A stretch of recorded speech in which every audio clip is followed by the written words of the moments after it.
വർഷം 2023. അഭിലാഷ് ജോഷി സംവിധാനം ചെയ്ത കിങ് ഓഫ് കൊത്ത റിലീസിനെത്തുന്നു. ഒരു വർഷത്തിന് ശേഷമെത്തുന്ന ദുൽഖർ സൽമാൻ സിനിമയ്ക്ക് അന്ന് ലഭിച്ച വരവേൽപ്പ് അതിഗംഭീരമായിരുന്നു. ഹേയ് സിനാമികയും സീതാരാമവുമെല്ലാം ചെയ്ത് DQ അതിനോടകം സൗത്ത് ഇന്ത്യ മുഴുവൻ വലിയൊരു ഫാൻ ബേസ് സൃഷ്ടിച്ചിരുന്നു.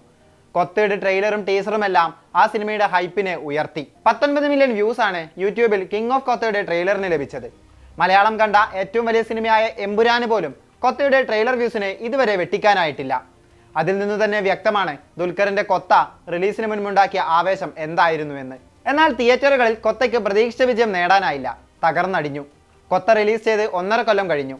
ഇതിനിടെ ലക്കി ഭാസ്കർ സൂപ്പർ ഹിറ്റ് അടിക്കുകയും കൽക്കിയിലെ വേഷത്തിലൂടെ കയ്യടി നേടുകയും ചെയ്തു ദുൽഖർ. എന്നാൽ കുഞ്ഞിക്കയുടെ ഒരു മലയാള സിനിമയ്ക്കായി മോളിവുഡ് പ്രേക്ഷകരുടെ കാത്തിരിപ്പ് ഇക്കാലം അത്രയും കാണാം. അങ്ങനെ ഇരിക്കെയാണ് ലക്കി ഭാസ്കർ പ്രൊമോഷൻ സമയത്ത് ദുൽഖർ മലയാളത്തിലേക്കുള്ള തന്റെ തിരിച്ചുവരവ് അനൗൺസ് ചെയ്യുന്നത്. അതും ഒന്നിലേറെ സിനിമകളിലൂടെ, എല്ലാം പ്രോമിസിംഗ് ഡയറക്ടേഴ്സിനൊപ്പം. കൊത്തയ്ക്ക് ശേഷമുള്ള മോളിവുഡ് റീ എൻട്രി ഗ്രാൻഡ് ആയിക്കോട്ടെ എന്ന് തന്നെയാണ് ദുൽഖർ അന്ന് പറയാതെ പറഞ്ഞത്. അതിനായി കാത്തിരിക്കുകയാണ് മലയാള സിനിമാ പ്രേമികളും.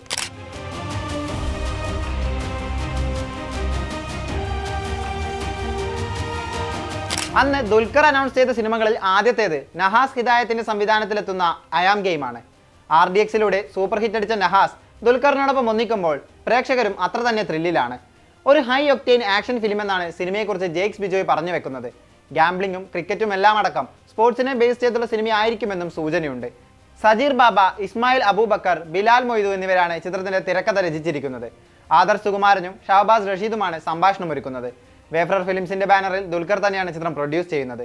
ജിംഷി ഖാലിദ്, ചമൻ ചാക്കോ, ജേക്സ് ബിജോയ്, അൻബറിവ് മാസ്റ്റേഴ്സ് തുടങ്ങി സിനിമയുടെ പിന്നണിയിലുള്ളവരുടെ പേരും ദുൽഖറിന്റെ ഗെയിമിനായി കാത്തിരിക്കാൻ പ്രേരിപ്പിക്കുന്ന ഘടകങ്ങളാണ്. ആന്റണി വർഗീസ് പെപ്പെ, മിഷ്കിൻ, കദിർ, ബോളിവുഡ് താരം പാർത്ഥിവ് തിവാരി തുടങ്ങി വമ്പൻ താരനിരയിലുമാണ് സിനിമയുടെ വരവ്. ഫസ്റ്റ് ലുക്ക് പോസ്റ്ററും ഇപ്പോൾ വന്നുകൊണ്ടിരിക്കുന്ന അപ്ഡേറ്റുമെല്ലാം സിനിമയുടെ ഹൈപ്പിനെ ഉയർത്തുന്നുണ്ട്. മമ്മൂട്ടിയുടെ മകൻ എന്ന ലേബൽ സിനിമയിലെത്തുമ്പോൾ ദുൽഖറിനുണ്ടായിരുന്നു. എങ്കിലും ചുരുങ്ങിയ സിനിമകൾ കൊണ്ട് അദ്ദേഹം തന്റെ പൊട്ടൻഷ്യൽ എന്താണെന്ന് തെളിയിച്ചു.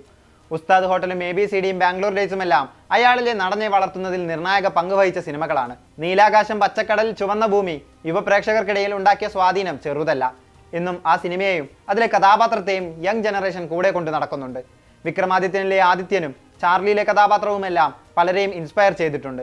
മണിരത്നത്തിന്റെ ഓ കാതൽ കൺമണിയിലൂടെ തെക്കേ ഇന്ത്യ മൊത്തത്തിൽ അദ്ദേഹത്തിന് ആരാധകർ വന്നു ചേർന്നു. മഹാനടിയിലൂടെ തെലുങ്കിലും DQ വരവറിയിച്ചു. സുകുമാരക്കുറുപ്പിന്റെ കഥ പറഞ്ഞ കുറുപ്പിന് അസാമാന്യ വരവേൽപ്പായിരുന്നു പ്രേക്ഷകരിൽ നിന്ന് ലഭിച്ചത്. ദുൽഖറിലെ സ്റ്റാർഡത്തെ കൂടി ആ സിനിമ ഉയർത്തി. പിന്നീടെത്തിയ മലയാള സിനിമ സല്യൂട്ടായിരുന്നു. എന്നാൽ ഈ സിനിമ കോവിഡ് വ്യാപനം കാരണം OTT വഴിയായിരുന്നു റിലീസ് ചെയ്തത്. അതിനുശേഷം എത്തിയ മലയാള സിനിമയായിരുന്നു കിങ് ഓഫ് കൊത്ത. ഇതിനിടയിലെത്തിയ തെലുങ്ക് ചിത്രം സീതാരാമം ഇന്ത്യ മുഴുവൻ ട്രെൻഡായി മാറിയിരുന്നു. സിനിമയിലെ ദുൽഖറിന്റെയും മൃണാൽ താക്കൂറിന്റെയും പെർഫോമൻസും ഓരോ ഗാനങ്ങളും അങ്ങേയറ്റം പ്രശംസിക്കപ്പെട്ടു. കൊത്തയ്ക്ക് ശേഷം എത്തിയ 2 സിനിമകളും തെലുങ്കിൽ നിന്ന് തന്നെയായിരുന്നു. പ്രഭാസിന്റെ സൂപ്പർ ഹിറ്റ് ചിത്രം കൽക്കിയിലെ ക്യാമിയോ റോളായിരുന്നു അതിലൊന്ന്. അവസാനം എത്തിയ ലക്കി ഭാസ്കറും പാൻ ഇന്ത്യൻ ലെവലിൽ സക്സസ് ആയി മാറി. സന്തോഷമേറെയുണ്ടെങ്കിലും മലയാളികൾ അന്നും ചോദിച്ചുകൊണ്ടിരുന്നത് നമ്മുടെ ഇൻഡസ്ട്രിയിലേക്കുള്ള തിരിച്ചുവരവിന് ഇനിയും എത്ര നാൾ കാത്തിരിക്കേണ്ടി വരുമെന്നായിരുന്നു. അതിനുള്ള ഉത്തരമാണ് ഇനി വരാനുള്ള സിനിമകൾ. നഹാ സിനിമ കൂടാതെ സൗബിനൊപ്പം പറവയ്ക്ക് ശേഷം വീണ്ടും ഒന്നിക്കുന്നു എന്നും ദുൽഖർ വ്യക്തമാക്കിയിട്ടുണ്ട്. ഒരു പുതുമുഖ സംവിധായകനോടൊപ്പമുള്ള മലയാള സിനിമയും വരുന്നുണ്ടെന്ന് DQ ഉറപ്പിച്ചിട്ടുണ്ട്.